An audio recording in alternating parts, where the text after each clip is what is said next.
not all of us can be in government, but what we can do is influence. And I think sometimes we underestimate our influence as ordinary citizens. And I think gone are the days where we say we are not interested in what the government does, because we engage with the government every single day. When we leave our houses and we see a pothole on the roads, when you go to the clinic and you can't access medication, that's your engagement with government. When you don't have running water, when you don't have electricity, the list is endless. So I think what needs to be done now is that really we've got to be active in our role of influence. So if it's about writing a declaration and pushing for it with the SADC heads of state, we need to push it all the way, see it through, check up on it, see if those recommendations are being followed. What else can we do to push that agenda? Because I've seen most times we write declarations or write letters, send them, and we never follow up on them. So right now,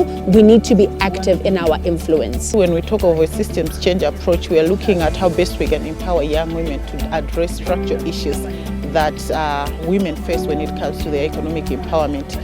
So as young women, they have identified different issues in their social structure, like for instance, issues of patriarchy. But we're not just looking at the issue of patriarchy, we are also looking and worried and concerned with the issues that are happening in the economic space. I've had the opportunity to work with both the Young Urban Women's Movement and the Global Platform Zimbabwe. And the common thread that I'm finding there is that they have a strong push for economic justice, because what they are all fighting for is feminist economic justice. The biggest struggle is, more often than not, we speak about stomach politics, how people are thinking for the now and not thinking about the future. And we've seen that, and that's why we've got a leadership crisis. But what I have seen in these conversations is that people are interested, the solutions are there. It's a matter of implementation and accountability.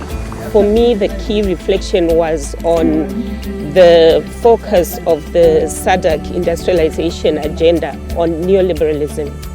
And discussions in that side session really called upon the SADC heads of state to return to their Pan-African roots and look at feminist economic alternatives to neoliberalism, because we know it's been tried and tested, it does not work.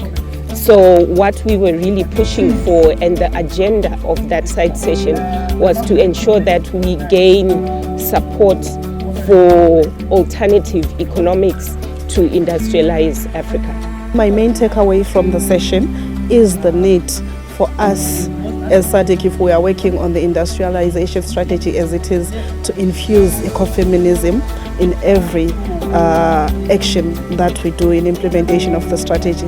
This will ensure that we tackle inequalities that young women are facing in their different communities and ensure that they are represented, because the industrialization agenda as it is, it means that young women are already disadvantaged now because of the economy and also because of the climate crisis that is there.